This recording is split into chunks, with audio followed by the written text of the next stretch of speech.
I'm going to get confused between the microphone and the pointer, so excuse me if I'm speaking to the pointer and point with the microphone, but I'll do my best. I'd also like to thank the organisers of this fantastic summer school for inviting me to speak here. It's clearly a very exciting event, which is truly international. So what I'm going to be talking about in this session is the developmental origins of adult disease. And essentially what this is about is the association between the diet which is consumed by a woman during her pregnancy and the later impact of that diet upon the health of her child. And so within the talk, I'm going to start off by considering some of the factors which determine how a fetus grows, particularly in relation to human pregnancy. Then looking at some of the epidemiology which describes the association between particularly fetal growth, but also maternal nutrition and later disease. I'll go through some of the problems with that epidemiology and the reasons why we need to have animal models of this phenomenon called programming. Take you through some of those models, look at some of the biological mechanisms which may explain the effect, and then finally think about programming in relation to individualized nutrition.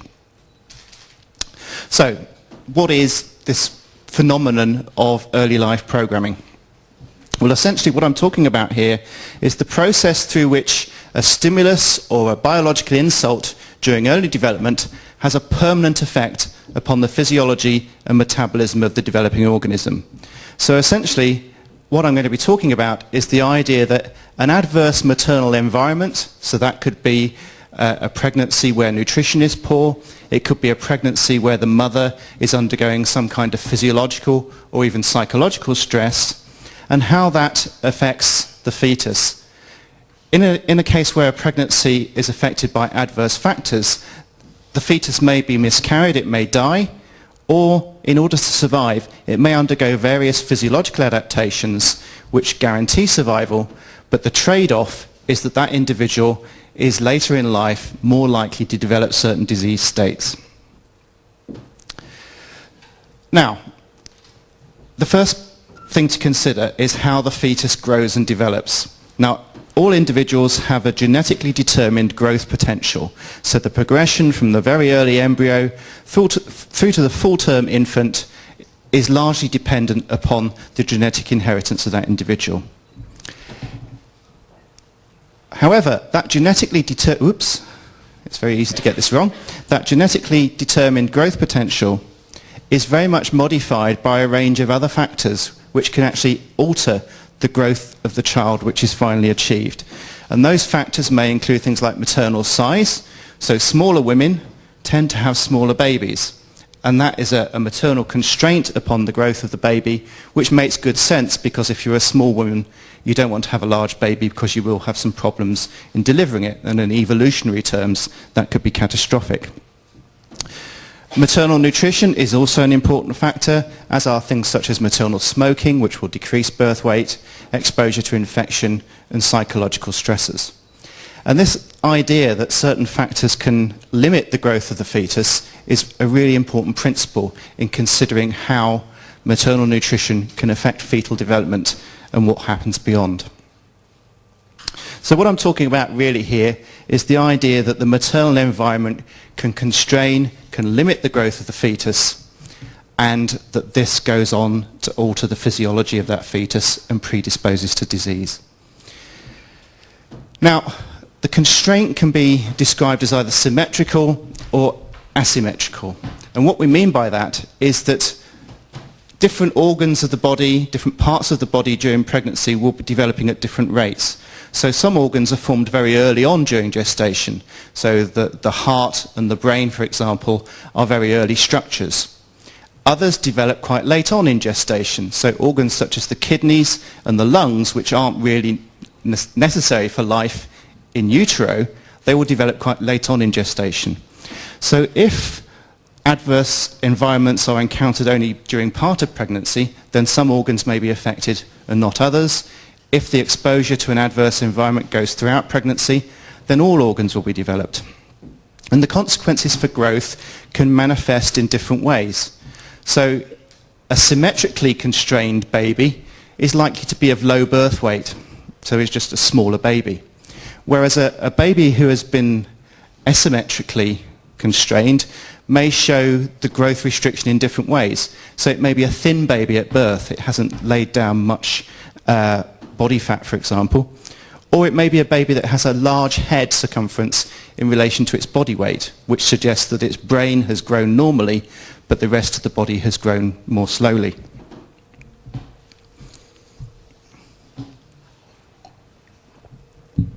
Now, I said that a number of factors will determine how the baby grows, and I listed nutrition as one of those factors. However, it's very difficult to demonstrate that the diet that a mother has followed has a major effect upon the size of her baby when it's born. If we take any baby, it may be born at 3 kilograms weight, which would mean it's a small baby, but not abnormally small. Now, how it got to 3 kilos, we really don't know. We don't know what its genetic potential was. Maybe it was meant to be 3 kilos, or maybe it was meant to be 3.5 kilos. We really don't know. If its growth has been constrained, is that because of the mother's diet, or is it due to other factors? And just thinking about nutrition as a factor which controls fetal growth is complicated, because it will partly be a question of maternal intake, so what did the woman consume while she was pregnant?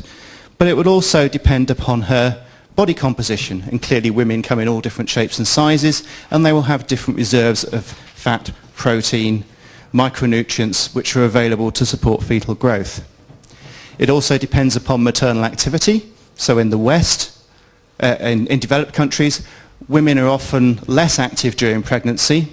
They don't need to take part in physical work, whereas in parts of Africa, for example, participating in heavy manual labour throughout pregnancy is a normal thing. And clearly that activity level will determine the nutrition that the fetus experiences. It depends on how good the placenta is. How well did it form? How well is it functioning? And it may also depend upon the nutritional status of the woman before pregnancy as well. There's some evidence to suggest that the nutrients which are present within the egg may be important in determining how the baby will grow subsequently. So it's a very complicated scenario. So what I'm going to show you now is some of the evidence which shows that risk of disease during the adult years is related to how the baby grew before birth.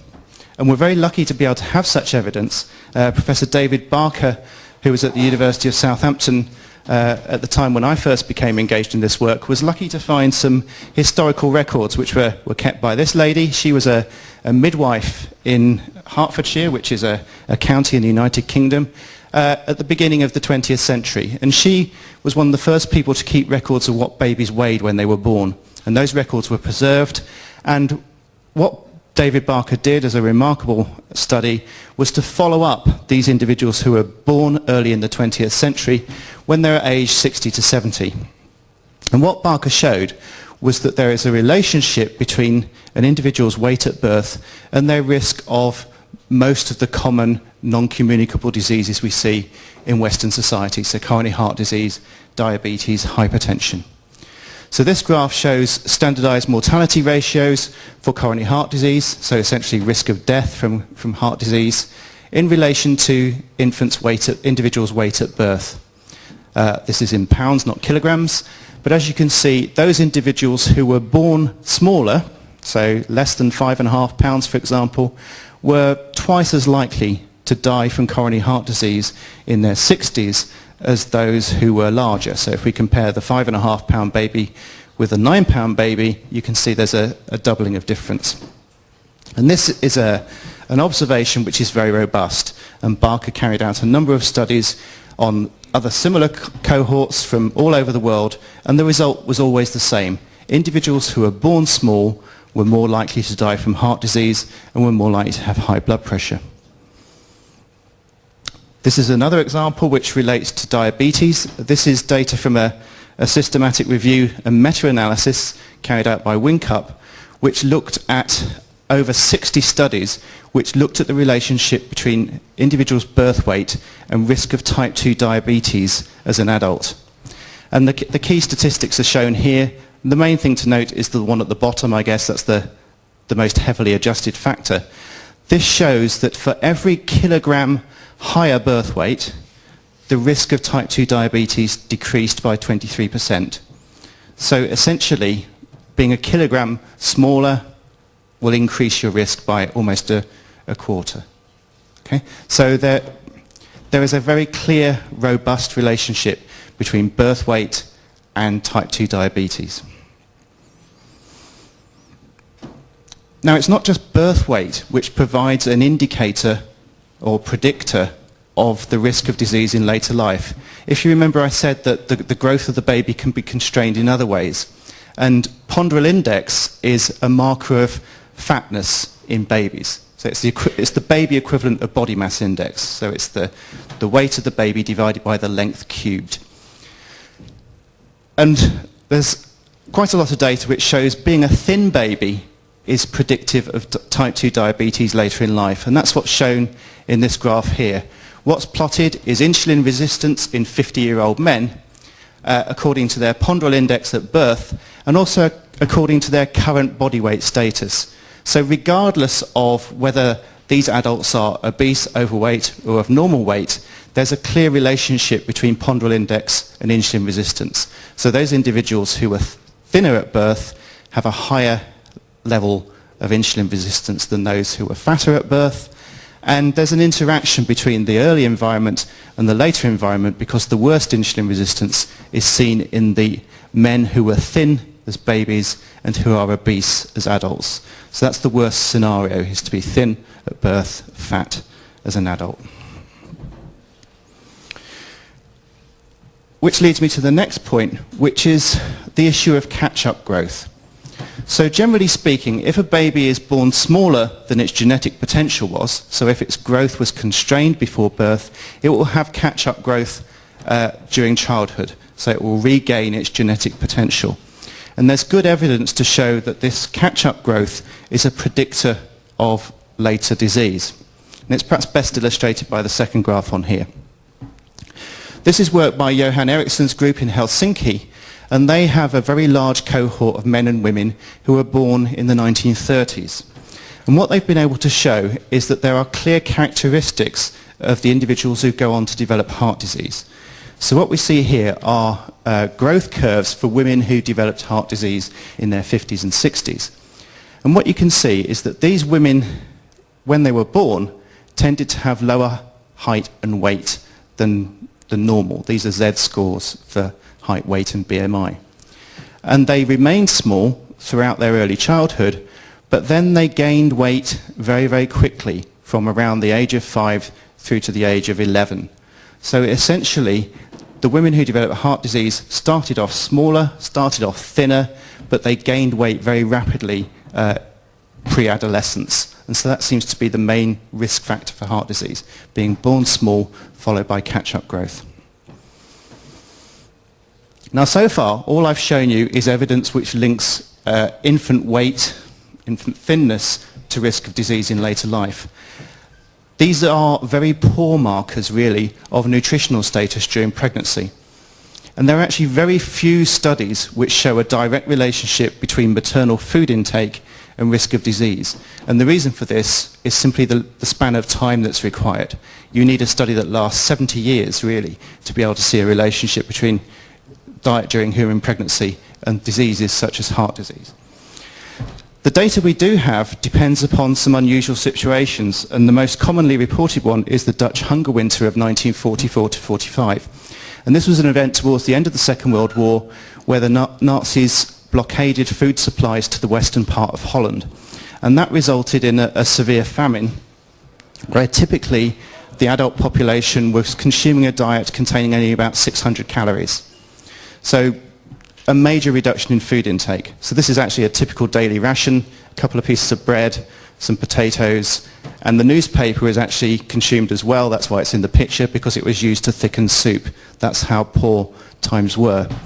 And this had an effect on both fetal growth, but also on disease, and the effects depended upon the time during which the pregnancy was affected.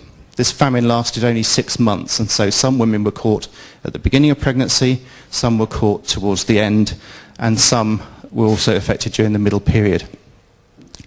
Now, the effect on birth weight shows the problem we have in linking birth weight to nutrition.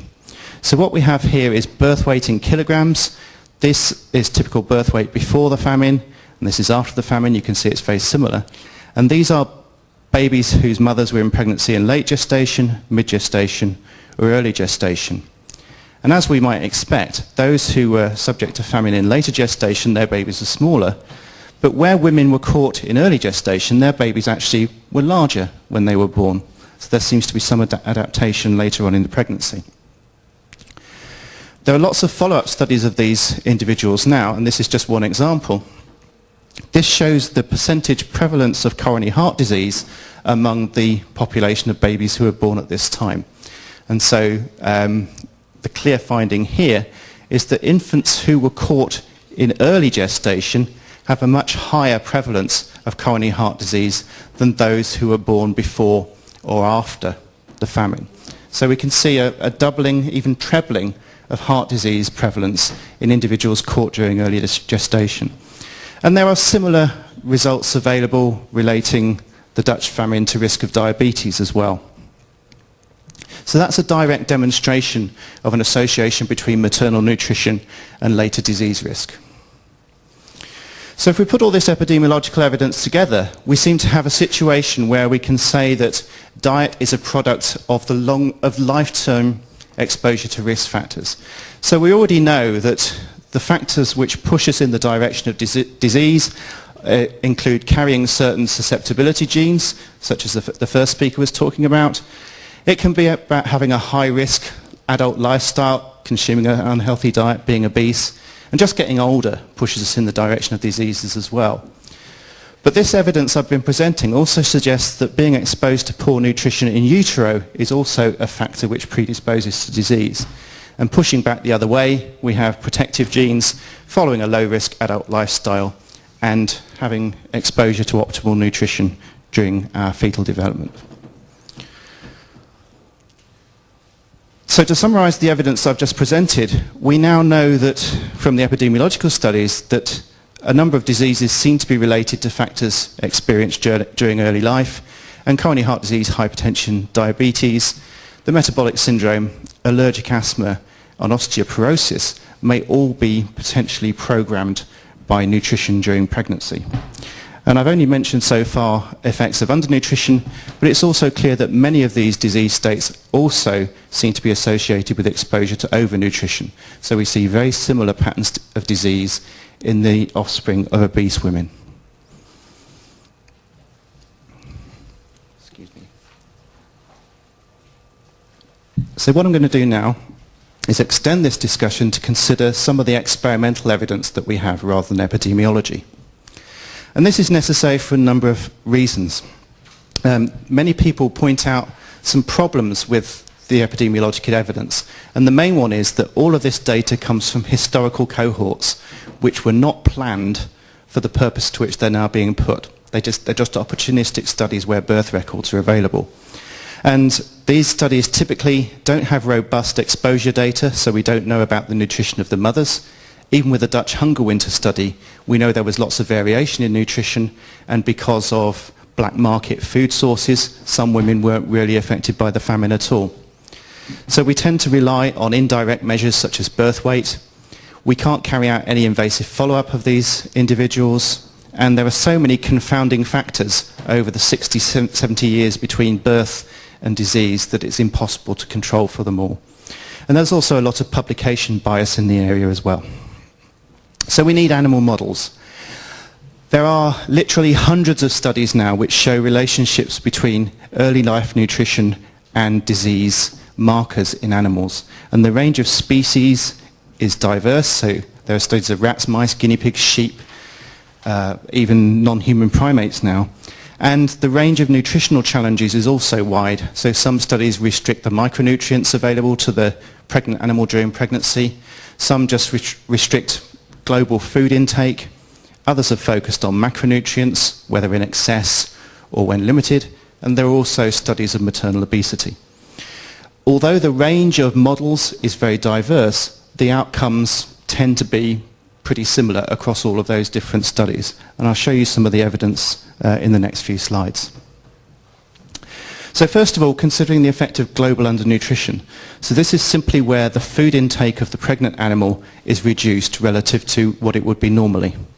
And this shows the outcome of an experiment carried out by Peter Gluckman's group in New Zealand, where these are baby rats, and so the larger one, its mother has been allowed to feed ad libitum, and the smaller one, its mother was restricted to just 30% of normal food intake. So it's a very severe nutritional challenge. The outcome for these animals later in life is quite profound. So this shows the systolic blood pressure of these offspring when they were 1 year old. Lifespan in a rat, for those of you who aren't familiar, is around 2 to 2.5 years.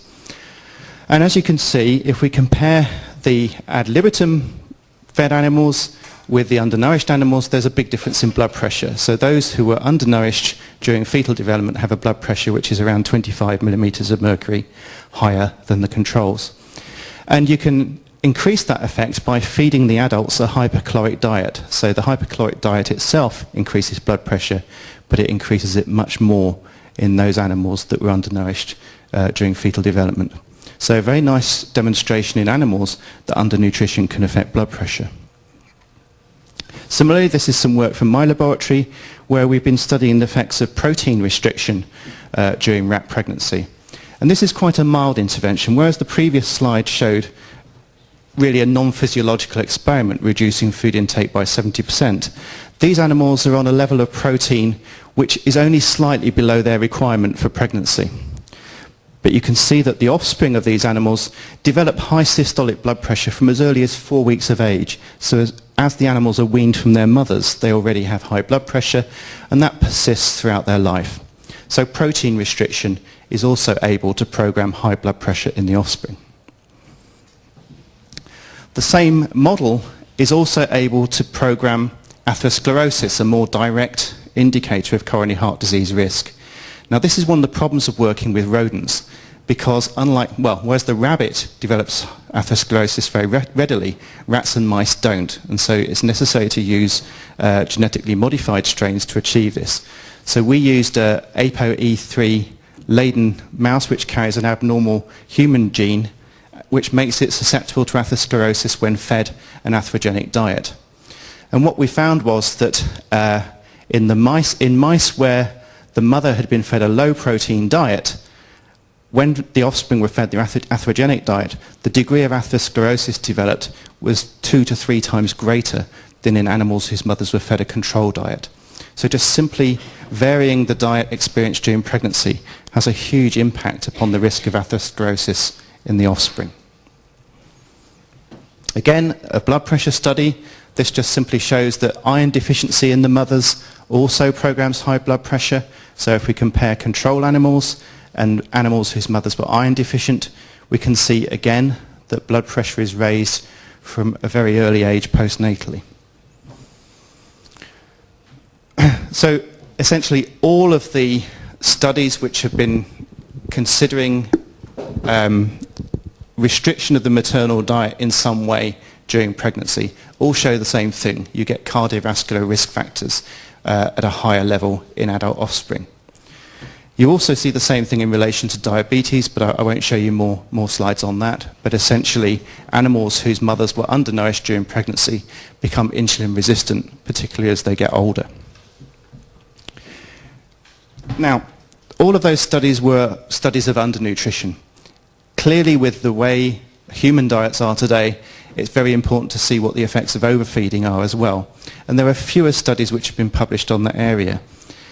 And here it gets complicated, because if we're working with rodent models, it's very easy to alter the diet. So we can feed, for example, a high-fat diet or a high sucrose diet to make them fat. If we then see a physiological change in their offspring, how can we be sure that that effect is due to maternal obesity or whether it's due to the diet directly?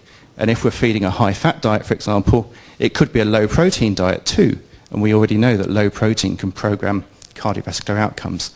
So complex experimental designs are really important here. And this just shows a recent example. Here the outcome isn't cardiovascular. This is all about animal behavior. So this is putting rats onto an elevated plus maze, which is a platform off the ground, in an X shape, and two arms of the X are covered so the animal feels safe and secure in there, and two are open. They're scary, and a normal animal will stay away from the scary bit and will go and hide in the box. And it's essentially measuring whether or not the animal is anxious or more likely to explore. And what we did here was feed the animals a cafeteria diet to induce maternal obesity. And the exposure was targeted at pre-gestation, so feeding for 8 weeks before pregnancy to make the animals fat to set up maternal obesity. Just starting the diet at the beginning of pregnancy so that the animals really didn't get fat, and we're looking at the effect of perhaps the dietary fats in the diet, or feeding it during lactation. And the complexity in the results reflects the interaction between obesity, the diet itself, and the timing of the exposure. So we found that this particular aspect of behaviour, so the distance travelled on the maze, which is perhaps an indicator of how generally active the animals are. So are these animals couch potatoes, or do they walk around a lot? That distance was less if the offspring were from obese mothers. And yet another behaviour, whether or not they go into the open arms, the scary arms, that was greater in animals whose mothers were fed the cafeteria diet during lactation. So the point I'm trying to make is it's harder with studies of overnutrition to just dissect out the effects of maternal obesity from effects of diet. However, people have done some more simple experiments. So this is a study by a group in London who made mice obese by feeding them a high-fat, high-sugar diet. Basically, it was normal mouse food mixed with condensed sweetened milk.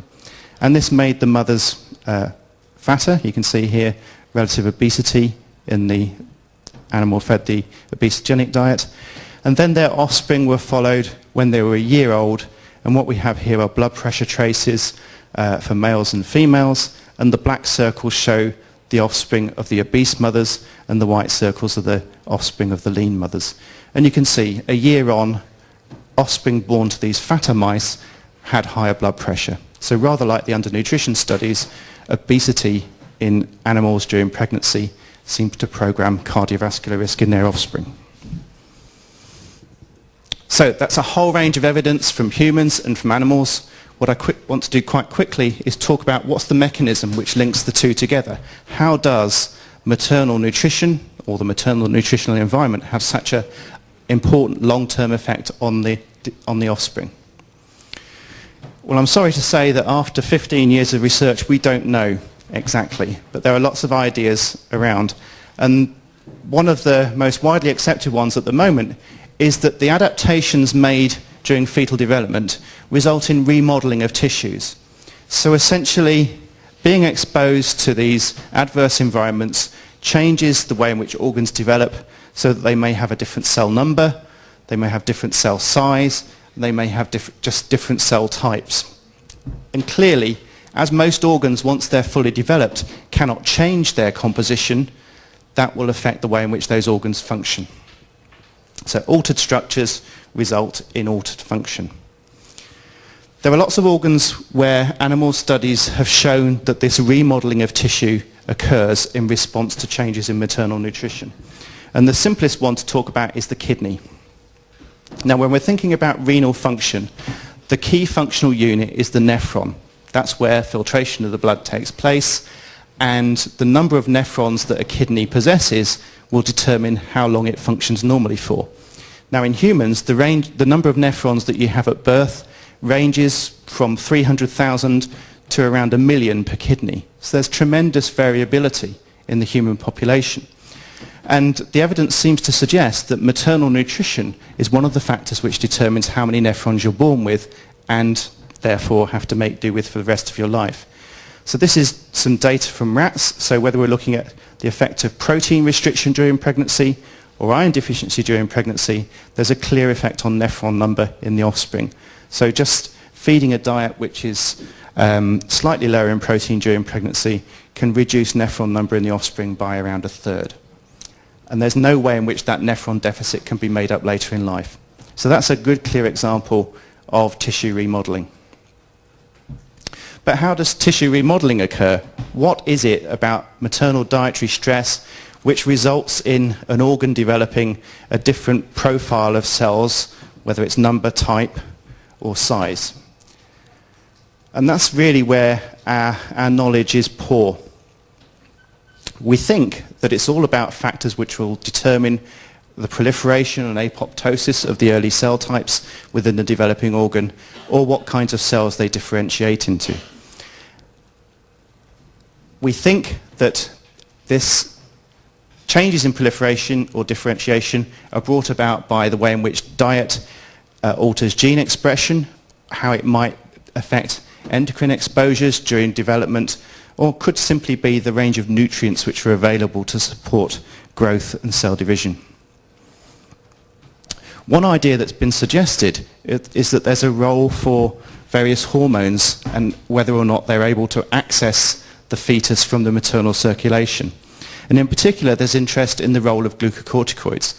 Now, glucocorticoids such as cortisol in the human, corticosteroid in the rat, are important regulators of gene expression. And under normal circumstances, there is a huge concentration gradient going across the placenta.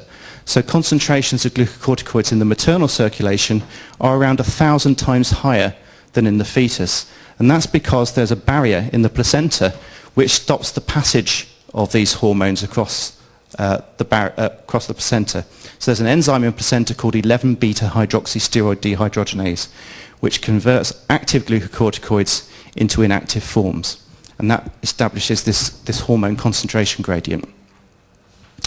We know now that undernutrition in particular affects the expression of that enzyme. So with undernutrition, there's lower expression of 11-beta-HSD, and therefore more hormone can move from mother to fetus, and that in turn will affect gene expression and development of various tissues.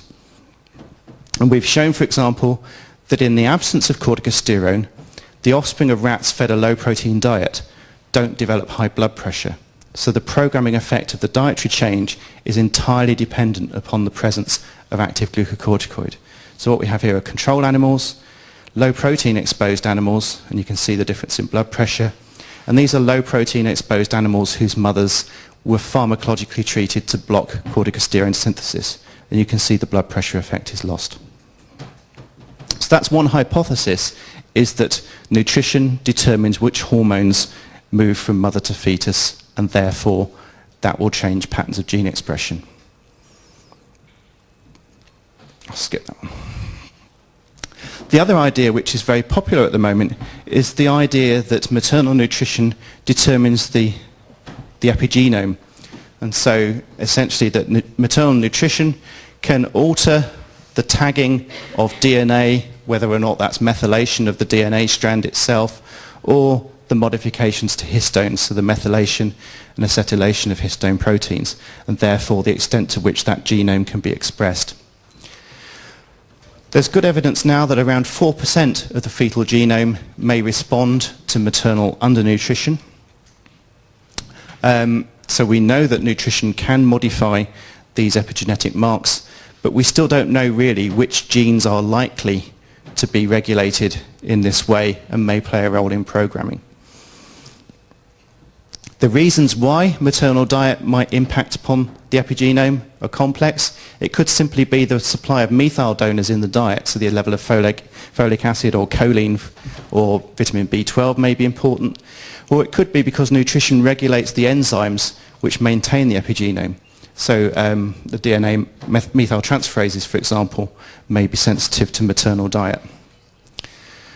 Several genes now have been shown to be differentially regulated via the epigenome following maternal nutritional insult. So there's many reports now that the expression of PPAR-alpha in the liver is subject to epigenetic regulation in programming. And we've also shown that the adrenal AT1B receptor, which plays a role in blood pressure control, is regulated in this way. And you can see that here. So these are offspring of a mother's fed a control diet or a low-protein diet. And at this particular gene promoter, the low-protein diet lowers the methylation of the gene promoter, and then the expression of the gene goes up at the same time. So this demonstrates that regulation of the epigenome is a potential mechanism behind programming. So finally, because of the title of the symposium, I thought I'd better think about how this fits into individualized nutrition and gaze into the crystal ball to see what may lay ahead in terms of the kinds of nutritional advice, nutritional management around pregnancy. Clearly, we already know that preparing a woman properly for pregnancy is really important. So avoiding obesity, for example, is necessary to avoid poor pregnancy outcomes. But we can also now state quite clearly that getting maternal diet right before pregnancy is really important to avoid under or overnutrition. But we don't know what healthy eating is yet. I couldn't really tell you what the optimal diet is for pregnancy. I would have no idea. And I don't think anybody would really dare to say what's the best diet to program the baby in the best way. We know that breastfeeding is going to be important because programming continues into the infant years as well. And there are clear differences in risk of obesity, for example, between babies who are breastfed and those who are fed formula food. Could we use the knowledge of programming a disease to develop new treatments? Possibly we could. There are some animal studies which show that you can give rats antihypertensive drugs during suckling or provide supplements of folic acid during pregnancy, and that will reverse the effects of programming completely. So that's a possible use. Or it may be we just need to find good markers which predict risk in humans so that then you can provide appropriate advice to those individuals later in life. So for example, if we could be sure that low protein diet during pregnancy predicted disease risk in humans, then maybe we could identify individuals whose mother's pregnancy was low in protein and give them more attention in terms of their own nutritional advice as they grow up. We do have to take into account genetic background as well, as we saw from the first speaker, because there's a clear interaction between the programming effects in early life and the genome that we carry. So this is some evidence from the Helsinki cohort, which I mentioned earlier. And it looks at a population who have been genotyped for the Pro12 allopolymorphism of PPAR gamma 2. And this particular polymorphism is known to be related to risk of type 2 diabetes. So what we have here are fasting insulin concentrations with the population divided according to birth weight and also according to genotype. And it's clear that the effects of both birth weight and genotype depend on each other. So we only see an effect of birth weight here in individuals with the rarer genotype, the PP genotype. So there's only a relationship between birth weight and insulin resistance and fasting insulin with that genotype. Similarly, there's only an effect of the PP genotype in individuals who were less than 3.5 kilos in weight. Individuals who are born heavier, there's no effect of genotype. So programming and genotype work against each other or with each other. So if we're really thinking about using programming as a marker of later disease risk and individualizing nutrition, we have to think about the whole picture, because any individual's risk of disease will depend upon all of these factors: the genome, the epigenome, fetal growth, infant feeding, time of weaning, childhood diet, weight gain, adult lifestyle. All of those are essentially our predictors of disease. So what I've been talking about really is just a very small portion of that, but it's new information which really needs to be factored into our thinking, particularly in terms of how the genome may actually relate to disease. So any decisions about how to individualize nutritional advice, supplementation, any pharmacological treatment has to be based upon all of these factors in the life course. So just to summarize what I've been talking about, I've shown you that there are various indicators of impaired fetal growth which predict later disease risk, that programming of disease can be demonstrated in animals due to both under and overnutrition, that we don't know much about the mechanisms which drive it, but we do believe it involves remodeling of tissues during early development, and that we have this interaction between programming factors and other risk factors which apply throughout the life cycle. That's it. Any questions?